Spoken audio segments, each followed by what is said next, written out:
thank you to our sponsors, Little Voices. Are you a teacher with a passion for drama, music and performance, or feeling stuck in the classroom? Little Voices gives you the chance to step into a role where you can truly inspire young minds through the arts. This is a company I know well and admire. They're passionate about child development, highly rated and genuinely transformative. With small group teaching, a focus on confidence and creativity, with the opportunity to guide children through Lambda qualifications, you can make a real impact.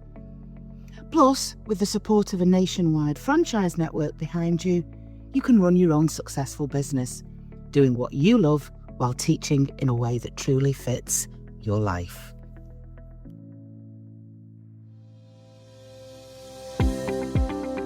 Hello, lovely listeners, and thank you for pressing play. This has been recorded in July, August 2025, so technically school's out for summer, and Sarah and I, still teachers to the very core, are taking a little bit of time off, but we still want something dropping regularly to you. So we've chosen a few of our favourite episodes. We've loved doing all of our podcasts, but we've chosen a couple that have really struck chords with our listeners, that have had a huge impact, and we're going to revisit them. There'll be a couple of special episodes as well. This may even be one of them where me and Sarah are chewing the fat. So yes, we're putting our feet up. So sit back and enjoy what we've got for you. Thank you. Hello, and welcome to the Pit Pony Podcast with myself, Sharon Cawley, and me, Sarah Dunwood, in which we talk to teachers from all walks of life who exited the classroom from what they thought was a job for life and thrived on the other side of teaching. Coming up in this episode... But it wasn't long until then black clouds were coming over me. I felt like I had no direction. I felt like I was just going through the motions. I couldn't wait to get back in my car at the end of each day. And I would literally, it was like Waterloo Road. I was out with the kids into the car. It was, because I'd sooner work at home than be there. I can't, and I must say, one thing I must say is the staff weren't, the humanities department were great. They were great. And most of the kids were great as well. It was just an unquantifiable thing, really. It's difficult to pinpoint it. Like I say, I think it's probably education as a whole, really, at that point in time. Hello and welcome to a wonderful edition of the Pit Pony Podcast with James Terry. Now, James will tell you without a question of a doubt, he was born to teach. And with so many teachers I've spoken to, it's very rare I hear this. He knew he wanted to teach at such an early age. He did his work experience in school as a pupil to be a teacher. I mean, I love it. That is somebody who genuinely knows what they want to do from an early age. And James, as an RE teacher, went straight in at 22. Total pit pony. The bells had barely stopped ringing from university, and he was right back in as a teacher. And he talks about the first 6 years of his life as an RE teacher as wonderful, absolutely wonderful. But in year number 7, he moved schools. Sticking with the career projection he always thought he was going to be on, possibly promotion, moving in that direction that we all do. And he lasted 4 terms. And then he came out. That always leaves me with way more questions than answers. So I ask you the question now, James Terry. What do you do now? So, hi everyone, I'm James Terry, and I'm a full-time civil celebrant. Beautiful. Beautiful, James. Cannot wait to get into how you managed to do that. And it's not an overnight fix. We're gonna weave through this journey with you. But James, can I take you back to arriving in September 2015, where you tell me you went into a new school and, in your words, it didn't feel I fitted. So what's all that about? I'd started a new school in West Yorkshire. So the move was born of, although, as you just said, Sharon, I was very happy in my last school, the move was made of a promotion married in with a relocation back to my hometown. They were the two factors. So if I could have moved that school, I would have done, but obviously that wasn't possible. So I went to this new school in West Yorkshire. I was a head of RE within the humanities faculty. And it's very difficult to quantify, but from the offset, or certainly within the first term, I knew it wasn't right. The pressures were different. Now, I had come from a school down south in Hitchin, even though I'm from Huddersfield originally. And I taught Hitchin Boys School, and I came from a school where the department was quite small. It felt like a family. We had socials. We had coffee on a Friday. The staff room on a lunch and a break time was busy. And I suppose I then moved to school and the atmosphere was a little bit different.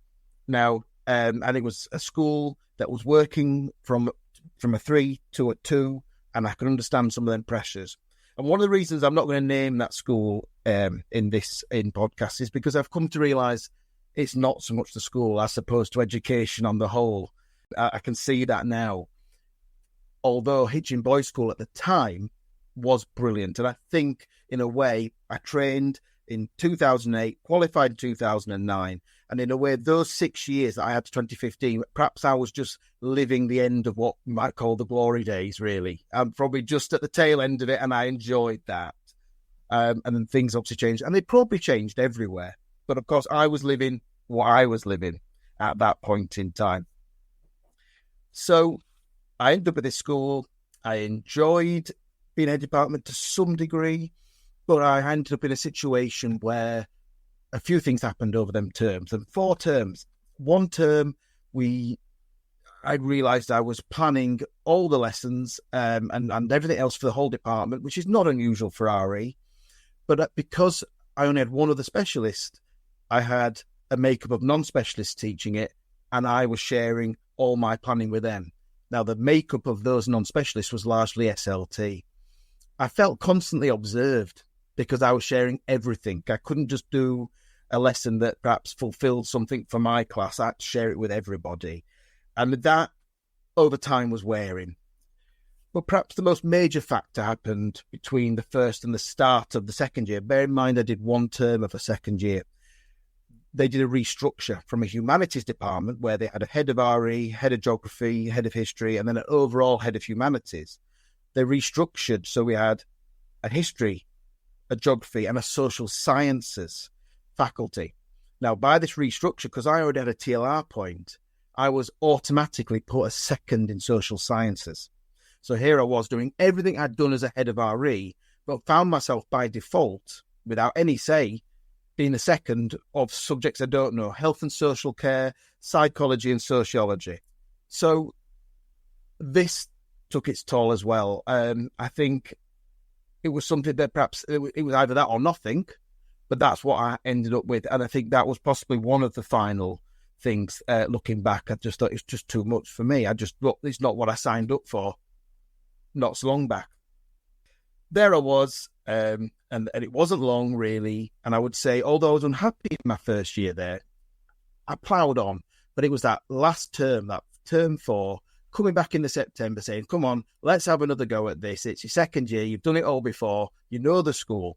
But it wasn't long until then black clouds were coming over me. I felt like I had no direction. I felt like I was just going through the motions. I couldn't wait to get back in my car at the end of each day. And I would literally, it was like Waterloo Road. I was out with the kids into the car. It was, because I'd sooner work at home than be there. I can't, and I must say, one thing I must say is the staff weren't, the humanities department were great. They were great. And most of the kids were great as well. It was just an unquantifiable thing, really. It's difficult to pinpoint it. Like I say, I think it's probably education as a whole, really, at that point in time. So there I was, and in a way, I was ill. I was definitely ill. I didn't take any time off. I was wrong. I should have looked after myself. And in hindsight, as I know, a lot of people go and get a sick note. And I didn't. And I ploughed on till the Christmas, perhaps with 2 days off. And I suppose really what my lesson for myself there and to anyone listening, look after yourself, because I wasn't at that point in time. Am I right in thinking you've just said, and the lesson is, didn't you have a lesson observation as well during that period of time? Yeah, I did. When I was at Hitchin Boys School, looking back over them 6 odd years, I'd literally never had anything less than a good or an outstanding observation. Now, that's not being complacent or not being aware of being able to be any better. Like I say, perhaps it was the glory days. Perhaps we were just free to be who we were, and you could teach in a style that you wanted. Now, one thing I would say about that time, and I'll come back to the observation, is that me and my colleagues at Hitchin Boys School, we taught the same syllabus, but we could do it in our own way. You could walk into my head of department's classroom, and she'd be teaching the same topic, but in her way, and I might do it my way. Once I'd arrived at my second school, it was and I've seen this load since, and I've come to it because I've been a supply teacher since. So I have seen it, that it's across schools. This is what I call uniforming it. So it's all the same PowerPoint across every classroom on that topic. Well, all of a sudden, we're all doing it exactly the same way. And that didn't work for me, essentially. So I'd been used to being quite creative and doing things my way. And perhaps sometimes, maybe I would talk for a long time. Maybe other times I wouldn't, But I came and I had my first observation at the new school. And for the first time, I was given a 3. And I have to say, whilst that, I'm not going to say that's the end of the world, but at that moment in time, my heart sunk because I haven't experienced that level of criticism, dare I say it like that. But that's how it felt. And I know they'll say that it's, requires improvement is like the old satisfactory and therefore it's all about improving. It did feel like criticism. There's no two ways about that. And one of the things that came out was that with this school I was at, one of their criteria and observations was that they didn't like it when a teacher spoke for too long. Now, I don't think I necessarily did. I may have spoke for maybe 15 or 20 minutes of an hour's lesson, but that wasn't the criticism. The ratio was wrong. I never did quite get my head around that. I was getting done at that time, and the expression my school used was it was something they'd plucked out of the Ofsted criteria or made up because nobody ever knew what this Ofsted thing was. They said the learning starts when the teaching stops. Mm-hmm. That became a big theme in the school I was at. The learning starts when the teaching stops. So actually, that happened to me. Mm. And I just learned to play the game. You had to have a pre-starter and a starter and group learning and student-led learning. So I just facilitated all that on the lesson observation, then carried on teaching how I normally used to teach. But when I got my first unsatisfactory whatever, it wasn't just about the criticism, it made me question absolutely everything about what I thought I was good at. And it pulls the rug. Those lesson observations, book looks, learning walks. When we talk about quality assurance, I don't think they ever have any understanding of the impact that has on a teacher. What are your thoughts on the old lesson observation point of pain, Sarah? Well, I see it from both sides because I was SLT for a long time. And I think you're absolutely right in terms of timing, James, that 2015 was a big turning point in terms of all sorts of things. And for me as a teacher, funnily enough, I was talking about this to somebody last night, that what's happened in the last few years is the diet for children has become homogenous, standardized, uniform. So let's just take out for a second the impact on teachers. What's the diet like for kids that are going around classrooms all day, every day in this standardized way? And I used to teach. I was very much a talker, teach from the front. Some of my best teachers were talkers, and they're the ones that I remember. But I started to lose my love of it at the point where I couldn't do that creative stuff. I was known for being Miss Hebden who drew rubbish diagrams. So New Year 10 kids would come into my lessons and I'd get a pen and they'd go, oh, we're about to have one of your sweary word diagrams. And I had to stop doing that because it didn't fit the framework of, I had to stop being creative. So I completely feel it. And it just got squeezed and squeezed and squeezed. And it's academies and it's Ofsted frameworks and it's the fear of SLT. And I sat there in that position, the fear of SLT, that if we don't do it in a particular way, we're going to get criticised and blah, blah, blah. It was just never ending in terms of where the pressures came. But you filter that down, who's impacted the most? The kids with the diet that they get. So having listened to that and then fit that into James's timeline, which is 2015, which was Michael Gove's complete butchering of the GCSE syllabus as we know it now. One thing I perhaps should have mentioned is that with 2015 in this school, I was teaching A-level and GCSE, but old spec and new spec. Because it was that year of change. So I had not only all this going on, I also was facilitating the new spec with the year 10 on the new spec, the year 11 on the old spec, and being a new teacher to school. And of course, the year 11s, they weren't mine in year 10. You could go on.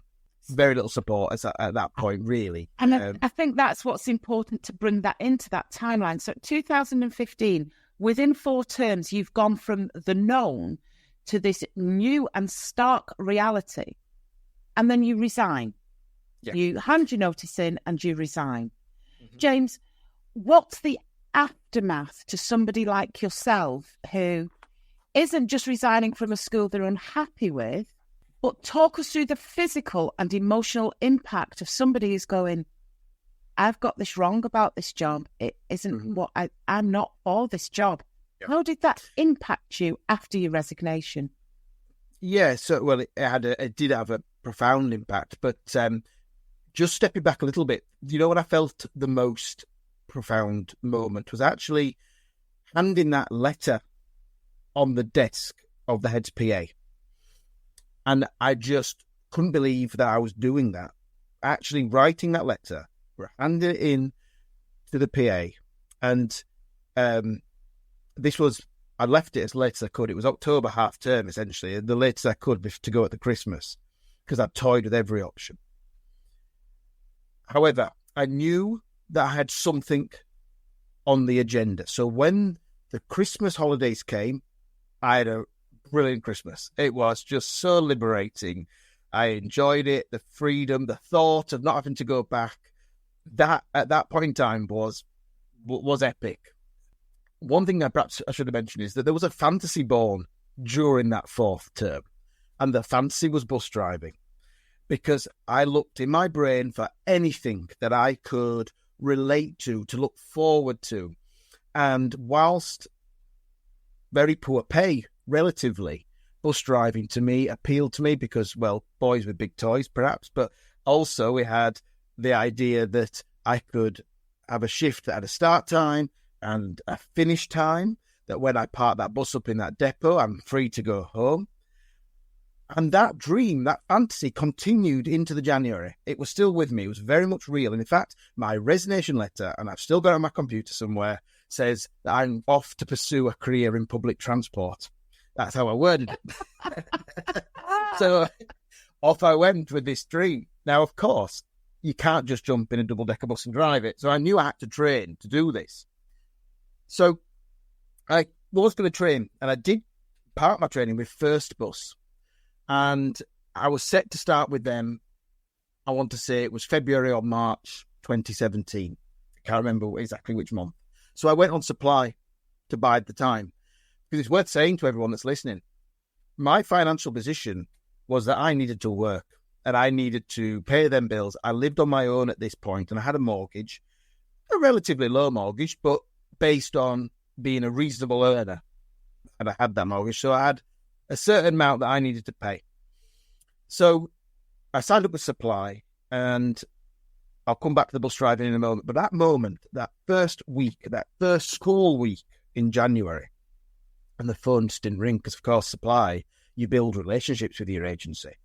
And I was just a new boy on their list, so it wasn't ringing. Of course, my brain was doing one on that. I think it was by the end of the second week, sat there, in the morning, that the phone rang and I got a day's PE at a local school. I went and did it. And I must admit, not many people always say this, but I loved being a supply teacher day to day because I could rock in, rock out.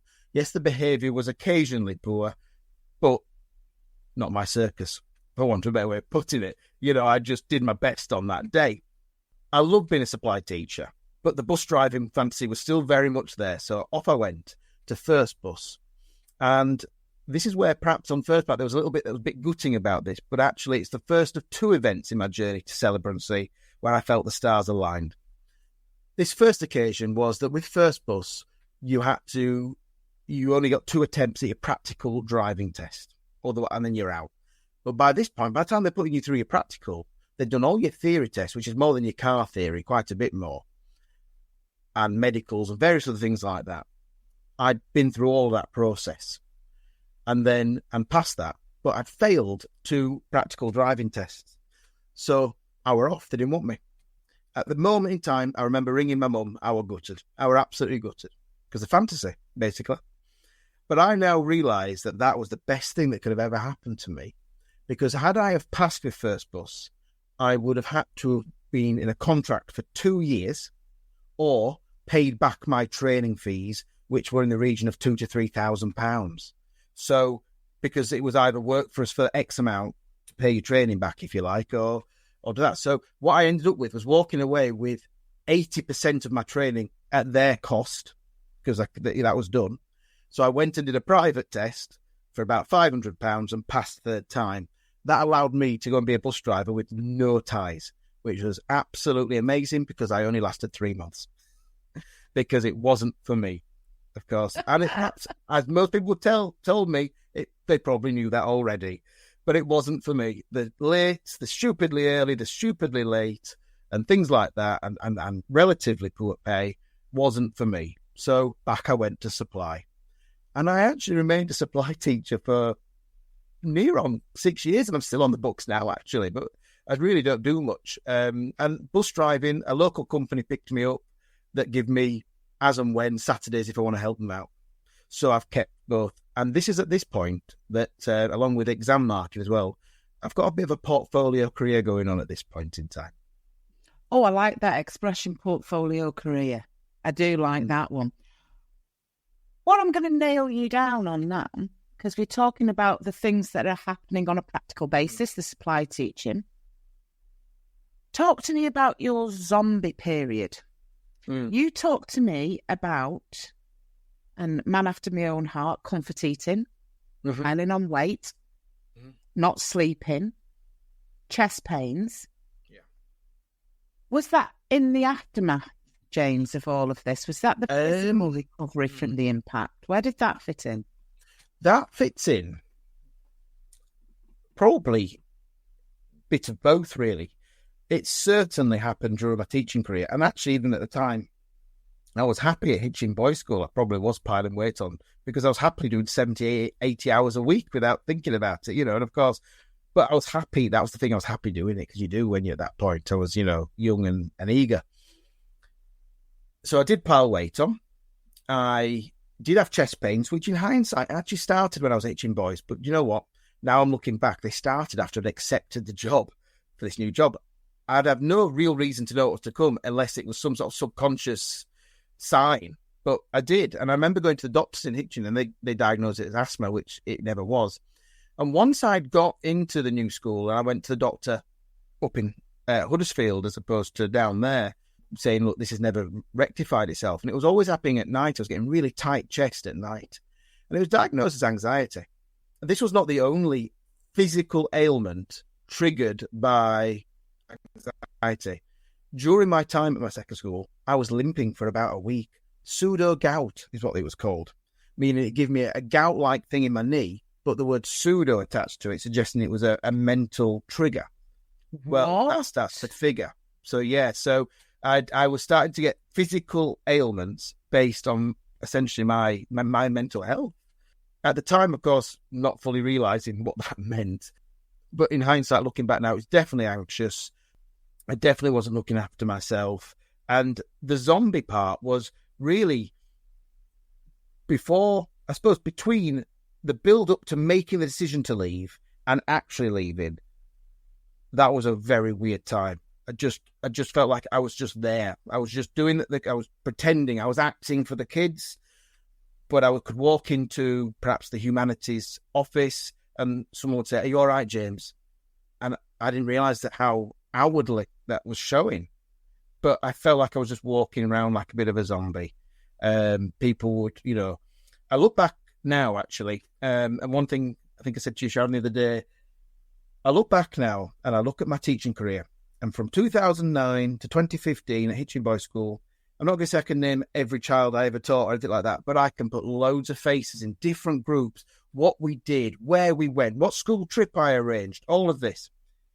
And then that last 4 terms, I really don't remember many of the children that I taught, and or even necessarily what their form group number was, like 7B or something, where I can go back to Hitchin Boys and go, yeah, Paul, whatever. Oh, yes, he was in 10D. I can tell you that. And I can tell you who else his classmates were. I could even probably tell you who taught them history in year 7 when I was teaching them RE and things like that. And the worst bit, and the bit I feel a bit of guilt over, is I don't really remember much about my form group at the second school, which I do remember starting with year 7 because they tend to put new teachers school and you'd go through with them. But at Hitchin Boys, I was actually always year 7 because we tended to stick to the same year group and specialise, not across the teaching, but in the pastoral side. And I can tell you stuff about nearly every form group I had. And I can even tell you stuff about transition day and things like that. So looking back, I realised how much of a zombie my brain must have been. Because when I loved teaching, those kids have really stuck with me. When I didn't love teaching, and not that the children, it's their fault, but I haven't taken much away with me from that. And that's quite sad. It's sad but explainable because your body's in a threat response. Your body's in a trauma response to what's happening. And therefore, parts of your brain will have had to have shut down. I'm no psychologist, but when I've gone through these periods, and Sarah talks about them, part of your brain has to shut down. Sarah, a period of your life, you can only know for a fact you've been and done something based upon what evidence? Photographic. If people have listened to my story, one of the earlier episodes, that there was a period of time of about 6 to 8 weeks where I talk about the fact I know I went out and walked and did X, Y, and Z because my doctor told me to, but I cannot remember, and I can remember things from my memory is very good. Sharon probably has a phrase. Much to my detriment, because I can't get away with anything because she remember. Correct. But that is it's like a black hole in my memory. And if it wasn't for the photographs on my phone that are time and date stamped, I'd have no idea. Have you read the book Teach, Survive, Repeat by Mark Rickard? It is a blisteringly honest expose of life behind the staff room door. Far from the inspirational posters and recruitment campaigners, this unapologetic book dives into the harsh truths of modern teaching, where burnout, toxic leadership, and data-driven madness have replaced passion, purpose, and pedagogy. Through unflinching personal accounts and anonymised testimonies, Mark Rickard reveals the emotional toil, institutional failures, and systemic injustices that define the teaching profession in the UK. Part memoir, part manifesto, Teach, Survive, Repeat is both a survival guide and a wake-up call, a must-read for educators, policymakers, and anyone who still believes the system is working. Now available in paperback and ebook, and I've got it on my coffee table.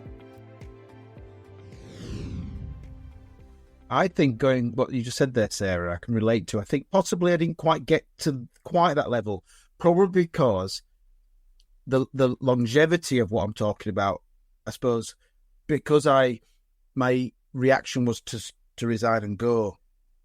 I think, had I have been at that point with children, and I've now got a daughter and a partner, but I didn't at that time.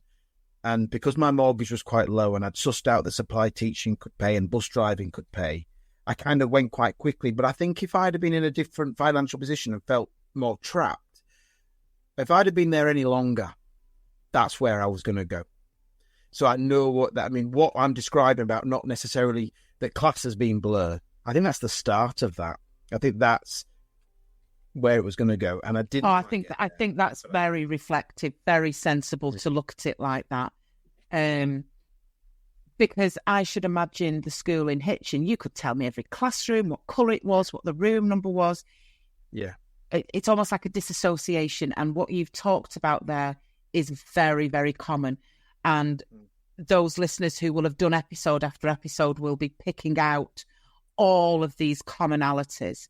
So, right, James Terry, at this point, you've handed in e-resignation, you're doing a bit of supply, you've decided your dream was to be a bus driver, but the one thing you found out quite early on is you can't drive a bus. That makes me laugh. You pass every single thing you need apart from driving the ruddy thing. Yeah. You stick at that for 3 months, and you learn how to supply teaching on your terms. Let's, as the kids say on TikTok, let's get into it. Let's get into this wonderful, wonderful world you are in now. Before we start to talk about the celebrant, the civil celebrant, can you really capture for us what a celebrant actually is? Because I bet we all think we know, but just educate us for a little moment, will you please, teacher boy? Tell us what's a celebrant. So a celebrant is somebody that writes and delivers services and ceremonies. I suppose the word celebrant, you see the word celebrate in there, because we are an alternative to your traditional religious minister. We are person-centred, I suppose, where perhaps a faith one, they may argue back with me on that point, but I suppose a faith-based one would have much more of a set structure as to what it might look like. Like a religious wedding or a religious funeral would have a very similar layout. So we centre on in a funeral, the deceased and their family, at a wedding, the couple. Now, most of my work is funerals. Weddings, they're lovely. I can't legally marry somebody. So we tend to attract those that want to be creative, that don't want a registrar, don't want a religious minister, are happy to go to the registry office and get legally married with just 2 witnesses and then do it whatever they want, wherever they want, and say what they want. And that's more common than you might think. When you see people, not that I've done these, just for the record, when you see people getting married down a cave or on a beach somewhere, the likelihood, if it's in the UK, is that is a celebrant, because you won't get a registrar there. So that's what it's about. But the truth is, certainly I'm only 2.5 years into this. Now, the fight back part of my journey was quite long. So when I talk about supply, I was doing supply and I loved it for near on 6 years. And it was during that time what allowed me, I suppose, the headspace to retrain, but still be able to work full time. Now, there was one second occasion I'm going to refer to where I felt the stars aligned for me. That I talked about the first time, failing the bus test, but being free from any contract. The second time it happened on this journey was in 2019, in October 2019. For a long time, I only did day to day, or a week here or a week there, 2 weeks at most if they knew someone was on a trip somewhere. I didn't do anything with any sort of commitment, just didn't have the headspace for that.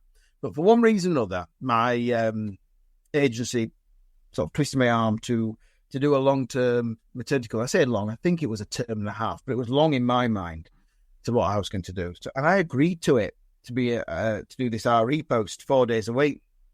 And you know what?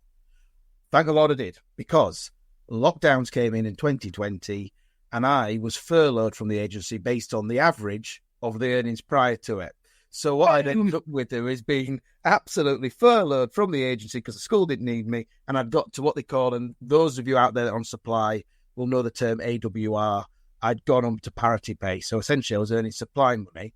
Sorry, I was being a supply teacher on similar pay to what I'd been doing as a perm teacher, except for I still told the school I didn't mark after an X amount of time. and I want the planning in a folder. And they obliged because they really needed me. So that really worked for me. So again, on this journey, it's been quite slow.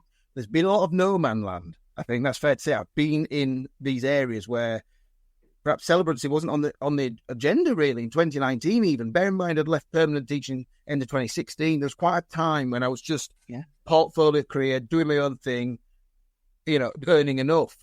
The seed had been planted. Now when I look back in 2011, we go right back, and I'd seen a humanist do my grandfather's funeral, and he was really good. And although whilst I'm not a humanist, because I don't belong to the humanist society, I'm a civil, I'm an independent, the fact it wasn't a religious minister. And I remember thinking, I could do that. But I was so happy teaching boys' school that never really occurred again. But the lockdowns gave me headspace. And I think by the time we'd arrived at the other side of those lockdowns, and I'd done a couple of maternity covers, because what had happened, I'd evolved at this school. I'd taken on that semi-long-term thing to do, gone into these lockdowns, school didn't need me, I was furloughed, and then they wanted me back after. And at this point with COVID, I was like, well, I may as well go to one place of work and I may as well know where I stand. So I did. And really for about 2 years on a supply, 4 days a week, I was at this school. It was almost like being a permanent teacher as far as the kids were concerned, except for I knew that I drew the line. And I think that psychologically you need. I think the scarring of those 4 terms, I'll do it. It's like being in a relationship all by name. You were in that contract, but you could not psychologically feel trapped within teaching again. No. I would have sooner have done it. I did it through the agency, despite the school. By the time I'd been there a little time, there were mutings of, would you go on a temporary contract with us? Even down to, I think at one point, it never happened because I never applied, but would you come and work for us permanently for postmort? Would you apply? No way. Wasn't going there. So, it was complimentary, and I got on with the staff, and I took it as a compliment that perhaps I still had it, perhaps I am a good teacher still, but I just wasn't interested in it. And I suppose where I'm going with this, going back to the celebrant thing, was I got to a point where I needed more. How do I quantify that? I was earning reasonable money as a supply teacher. I had the freedom, I had the headspace, but was I truly fulfilled? And it probably took 6 years to get to the point where I felt I needed that something else. And I just had to think about it. I couldn't afford just to take time out and retrain. I couldn't go back to university. I couldn't, I'm a useless DIYer, so there's no chance going to be a tradesman. And we all know they earn good money, but that wasn't going to happen. So, and we all know you can't drive a bus. Yeah, well, I can actually, but I can. It just took a while to prove it. So there's a few stories of that as well, but we'll leave that for another day. One including a cyclist, but he was fine. He was fine. And if he's listening, we send much love to his family. He got up. Anyway, so I needed something more, and celebrants I went back to, and I realised you could trade online. I'll come to the different types of training in a minute, because I think that's really good advice for people, and I'll just come back to that. Sideline that for a moment. I trained and got a reputable qualification, but I did it online, which allowed me to do it when I wanted, because they were like pre-recorded videos and stuff, and I could do it in an evening, a weekend, and on my day off, because I didn't work 1 day a week. And I did that. And a lot of training companies do have you on a residential for a week. There's no way I could have done that financially. And by this point, my little daughter was on the way and things like that. So I did the slow burn.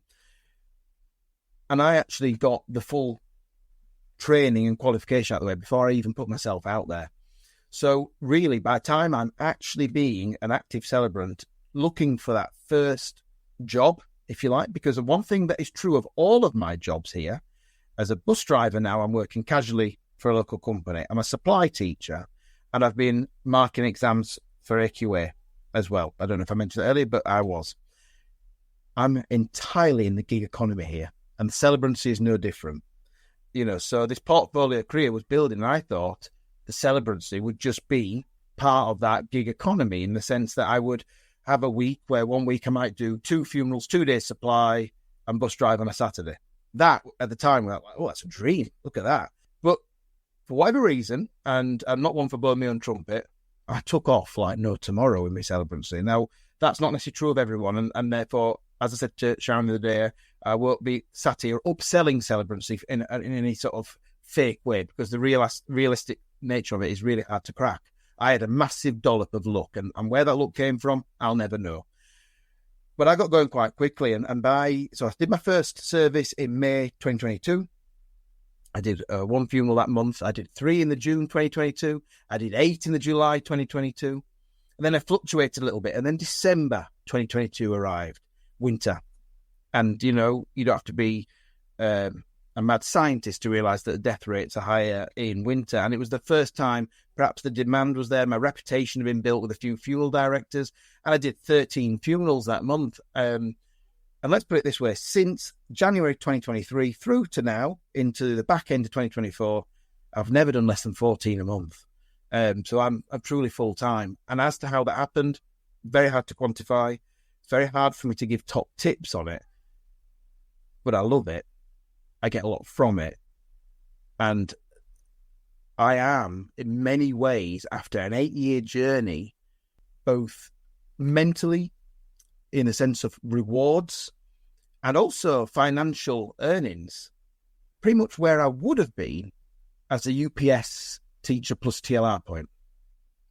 So I've kind of arrived, but no way was that a quick journey. We're talking to today, this Christmas coming, Christmas 2024, that's your 8th anniversary from leaving the classroom. And it's been a journey. It really been a journey. And but I wouldn't change any of it. Because I talk about that no man's land, but I love supply teaching. I didn't mind a bit of bus driving. In many ways, it allowed me to heal, I think. And now I'm able to give my all, because here I am again doing 70 or 80 hours a week sometimes. And yes, do you know what? My weight's creeping back on and various other things. And there are points when I'm stressed, but I love it. I absolutely love it. Oh, I've just been captivated from start to finish, to be honest. And Sarah has just she's just resting her face on her hand. She's just listening and milking and drinking you in, because I know why you're successful at what you're doing. I can read your energy. I can feel you, of course. It's just all there. I've no words, and it's very rare I've no words. You are exactly what your service provision is all about. It just oozes from you. I should imagine you had to almost take this joy that you have of being a celebrant and then package some business skills around it, because you had a dollop of luck. I should imagine you've had to, because I've looked at your social media. It's beautiful. It's absolutely spot on. And me putting my business hat on as a marketeer, you've nailed what your presence is like online. Did you do that as part of a course, or did that come naturally? Truth be told, I don't think my training to be a celebrant was the best always available. My mentor was brilliant, absolutely brilliant. But because it was online, and there are lots of courses out there that are brilliant, probably a lot of what I've done has been common sense, experience. I don't think that they gave me a good backbone, don't get me wrong. But a lot of that I've just sort of felt my way through. And it does work. I'm not going to say loads of businesses come through social media, but the presence is there if families want to find you. Sometimes they like to come and find you afterwards just to sort of put a comment or something on there. But a lot of this work in celebrancy is, without a doubt, relationship-based, because unless you are a wedding celebrant by the most part, which I'm not, I've only done a couple, I'm mainly funerals, just because that's the way it's fallen, and perhaps I sort of laid myself in the market. That's not to say that I turn weddings away by no stretch. It's just they're not. You don't find me at loads of wedding fairs and spending loads of expenditure on that. I don't. It's all bound to relationships with funeral directors, a lot of it. And you can direct market to your community if you'd like to, and I do to some degree do that through social media. I have signage on my car, magnetic signage that you can take on and off and things like that. But the bulk of what I do is because I have built a relationship, I've been given a go, and then, as with all lines of work, repeat bookings, because that's how it works. So I always say to any new celebrant that's coming in, I say, really, you can't say that you are established with a funeral director until you start getting into, dare I say, 20 or 30 funerals with them, because then you really are. Because they'll give people a go. And there are some where I've done one or two with and never heard from again. Realistically, I've had both sides. It's all been part of a journey. But now I've got a core that use me all the time. I've got some that I think of a bit like salt and pepper, use me occasionally. And, and I'm at the point now, like I say, I average about 19 and a half funerals a month, I think it works out, if you do the maths on it. And since starting funerals alone, I've taken over 480 bookings since May 2022. And it's beyond my wildest dreams, really, because like I said, if you'd have asked me 2.5 years ago, or back in May 2022, when I was doing that first funeral, I'd have said, I could do a couple of, if you could get to the point where I do 2 or 3 a month, and I'll do some supply teaching, or I think even better if I'm doing 2 a week and 2 days supply teaching. And to me, that was like the ideal. But now I look back and think, wow, here I am. This is full-time celebrancy. And yet I don't quite let go of the buses and the supply, because I do like keeping my hand in. But I've done 2 or 3 days supply teaching in 2024. But I'm happy to do that, just to keep my hand in. Can I just go to something, which is impact? Because I've lost my stepfather this year, which was hard. And that happened in Spain, and we didn't have a funeral. The rules are very different over there. So he was cremated within 48 hours. Our decision not to have a service. But I just go to, I've been to a humanist service. I've been to things like that. And I just think the impact that you have had on over 400 families and their communities, in terms of the way, I know just by talking and listening to you, I've been utterly transfixed. The way you must deliver a final funeral for somebody, the ripple effect that you must have had on families. And if we correlate that to what we want as teachers, which is to know that we've had an impact on children and their families, I think you've almost kind of come full circle, but gone into a different circle. I've found that same feeling. I've found that same sense of belonging and a sense of it's difficult to quantify, actually, Sarah, because going back to what we were saying earlier, it's sometimes that what I didn't have in supply bus driving exam marking is, for want of, there's no way of wording it really, but something more. So self-fulfillment, that has come back through. And yes, I'd like to think I have had a big impact on these families. I have now got returning families. I've families that I've done 2 or 3 for. It's only 2.5 years, but sometimes if you've done mum, you get dad. If they're of a certain generation or a certain age.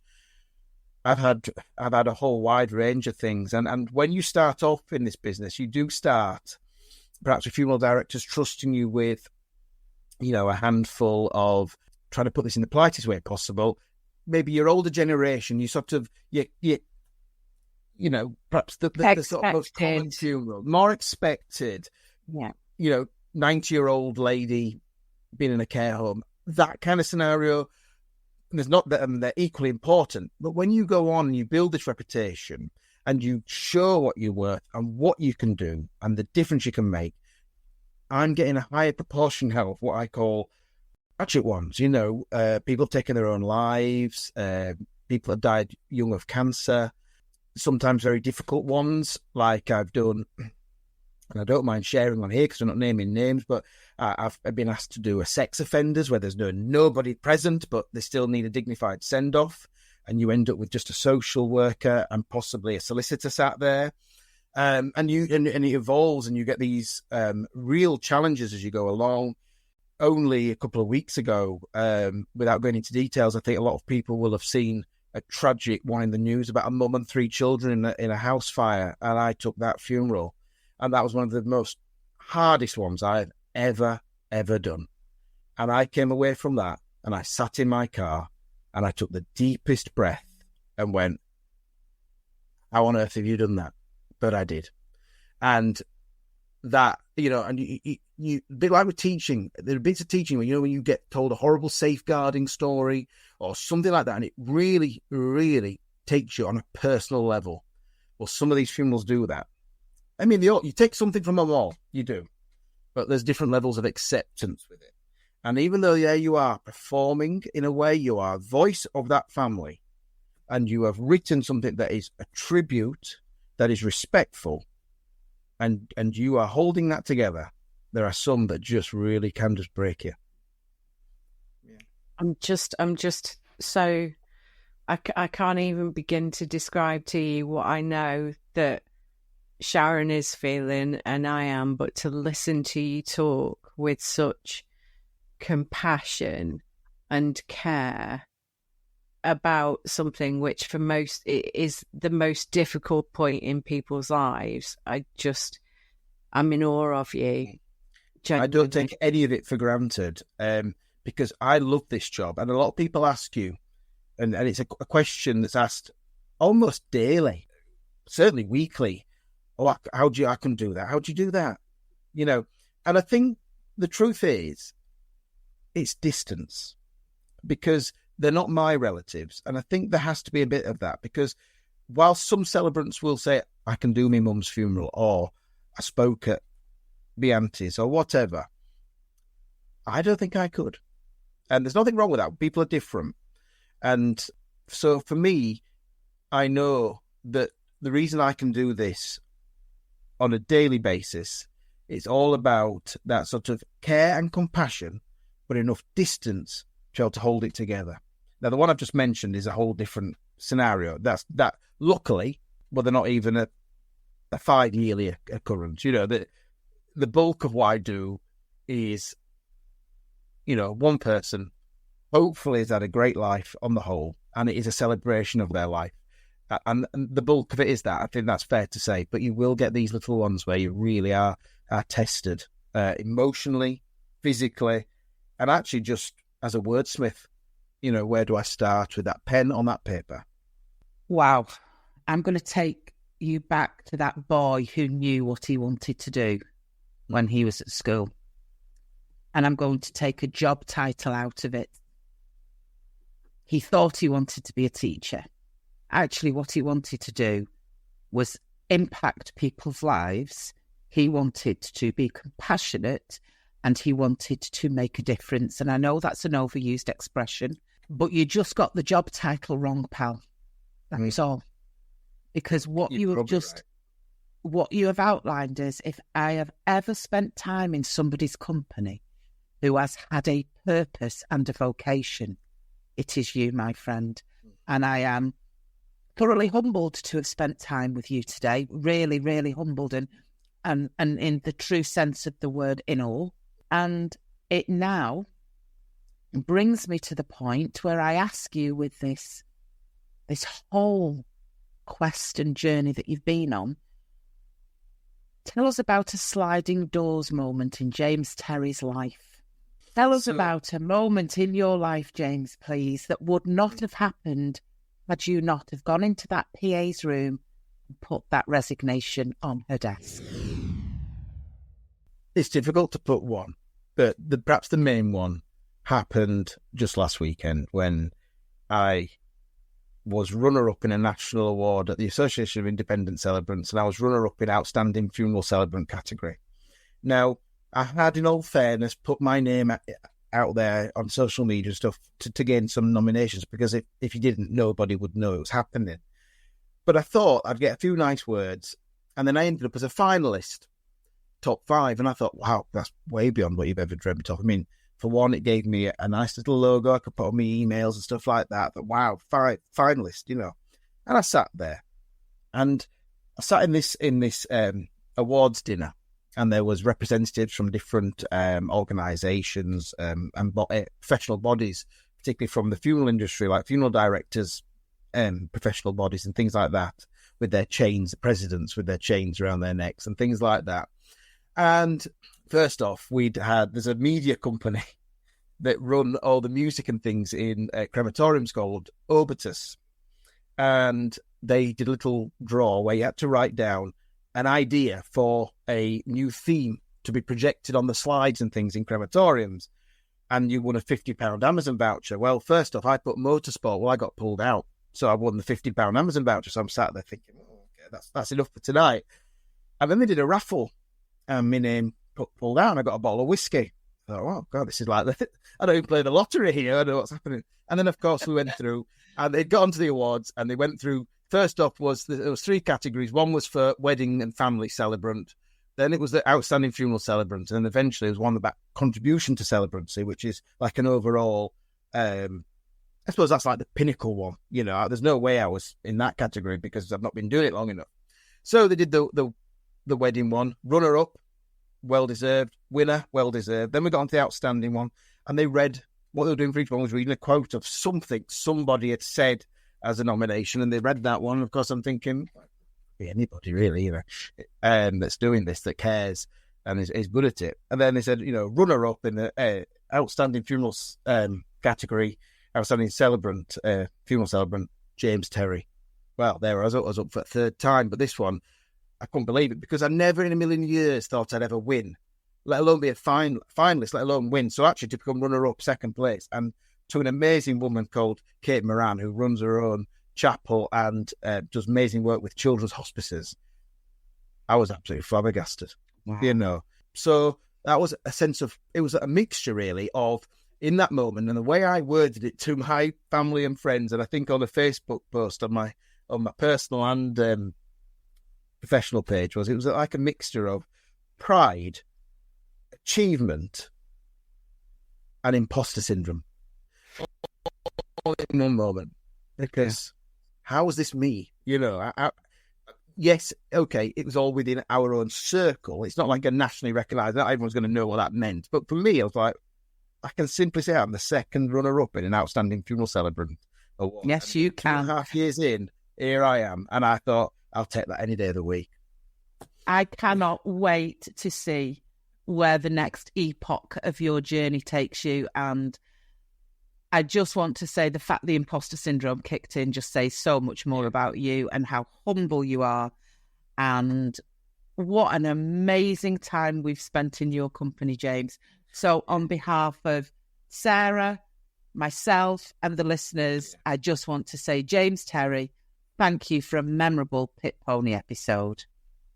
It's been an absolute honour, and thank you for asking me, because if I'm honest, yes, family and friends know parts of my story, but I think it's the first time in those 8 years I've been actually asked to share your story, James. First time. And it's been an honour to offer that listening ear. Thanks ever so much, James. Loved it. Thank you. Thank you for listening. I feel like we should sit in silence for about a minute to just let that sink in. It's not often I would use the word compelling, but I was utterly transfixed and really quite emotional about what he's ended up doing. I don't have words. I think for me, because we stayed on with him, didn't we, for about 10 minutes afterwards, and this sums the guy up, in my opinion. It's like, first of all, do you think that was okay? Yeah, I think that speaks volumes. And then he was at great pains to say, look, I hope I've not missold anything here, that going into the world of celebrancy is easy. There are so many rogue training courses out there. I don't want people to think it's like a sedan chair being carried into this industry. He even wanted to clarify that it's so important to do your research, because there are so many people out there who prey on the vulnerable. And he said it wasn't cheap to do the training course. It was between £2,000 and £3,000, was it? He had to pay. Yeah. It was a reasonable investment, and I think that goes to a question that's asked in different contexts about different types of courses is buyer beware, very much so. And if it feels too good to be true in terms of it being low cost, it probably is too good to be true. And the over-promising, you know what we do within our business structure, we err on the side of caution more often than with regard to success rates in startup businesses. And I think that's what he was saying. If you're involved in a trainer who's reassuring you that you are going to have a booming business, that you're going to be doing that, he just said, enter into it with caution. So I think it was right for us to honour James's caution there and bring that to the fore of our epilogue. But oh my word, what a guy! What a story! He'd have been my favourite teacher, my favourite bus driver, my favourite seller. He would have just been all the favourites, to be perfectly honest, because he was just a really, really decent person who'd gone through a series of life experiences and maintained his humility, his compassion, his humour. So grounded. Yeah. So grounded. And I think where we came to in terms of actually what he thought he wanted to do, and I have no doubt, had the circumstances been different, he would have been a lifer in terms of teaching, and he would have been one of those great teachers that you and I recognise from our own childhoods and all the rest of it. But I think to get to the point of it was just a different job title, James.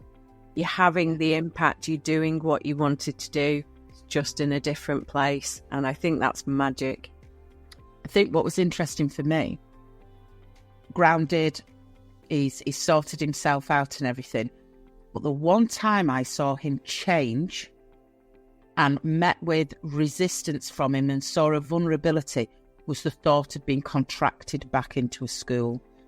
There was some damage done to that fella there because it was on his terms. Yes, he touched lucky over lockdown and being furloughed and whatever was going on there.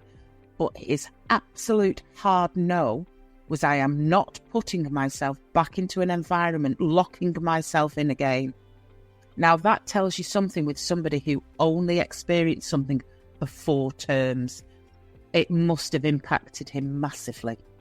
Yeah, and I think trauma can happen quickly, can't it? It doesn't have to happen over a protracted period of time. And if you think back 3 years ago, even before I was formally contracted into Connexus, I'd said that I was unemployable because I was a hard no in terms of ever being formally employed again, because I was fearful of being contracted in whatever situation. So yeah, I get that. Completely get that. We always equate it to going back into a relationship after a horrific divorce. You know, I'm not doing that because it's been too scarring what's happened. But I could have, when I've connected with him previously and he went, I can tell a good story, Sharon, and you can just see how that comes through when he talked about putting pen to paper and being a wordsmith and capturing the most precious exit of somebody's existence. You just know that he's so gifted and he's born to that. And I hope that people listen to his story, and because he was so humble and because he's not talked about how it was easy, they could do that. They could easily do that.